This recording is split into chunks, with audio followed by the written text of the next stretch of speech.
Bonjour et bienvenue dans cette nouvelle vidéo qui va vous parler du problème qu'a rencontré Sébastien Nostromo sur son bateau Merci, 3 semaines avant le départ du Vendée Globe 2020.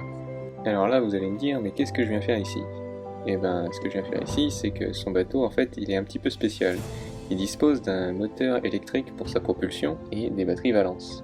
Pour participer à la course, le bateau devait réussir un test dans lequel le moteur devait fonctionner pendant 5 heures à 5 nœuds.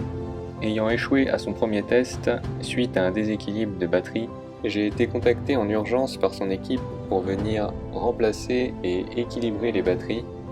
Je suis arrivé à 14 h sur le bateau en sachant que le test devait être terminé avant minuit. Le système de propulsion est constitué de 8 batteries couplées en 48 volts d'une capacité de 14,1 kWh, d'un variateur Safcon génération 4 en 48 volts 650 A max et d'un moteur Oceanvolt de 15 kW. Pour la partie contrôle des systèmes, il y a un UBMS pour gérer les batteries, un afficheur spécialisé pour le moteur avec une poignée de commande, et pour centraliser toutes les données, il y a un Color Control de chez Victron qui permet de récupérer les données du variateur, des batteries et du moteur. Au passage, voilà à quoi ressemble l'intérieur d'un bateau du Vendée Globe.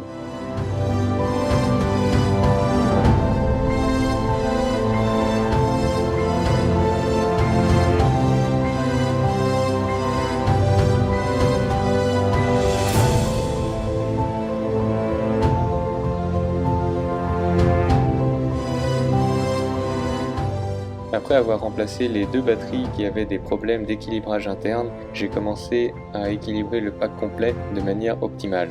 Nous sommes partis en mer vers 18 h et le test a officiellement commencé à 18h41. Pendant le test, j'avais la possibilité de contrôler l'état des cellules individuelles pour voir comment elles se comportaient.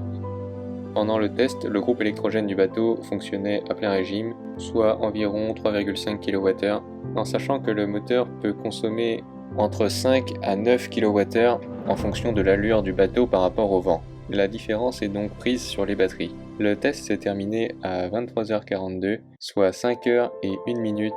Les batteries étaient totalement à plat, la cellule la plus basse est descendue à 2,6 volts, mais nous avons réussi à décharger 275 Ah sur les 276. La marée ne nous permettait pas de rentrer dans le port des Sables d'Olonne, donc nous avons passé une partie de la nuit en mer.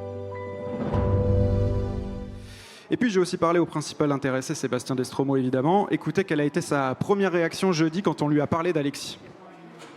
On m'en avait parlé, j'avais dit oui, bon, peut-être, un mec passionné de batterie, bon, on a besoin d'un vrai spécialiste.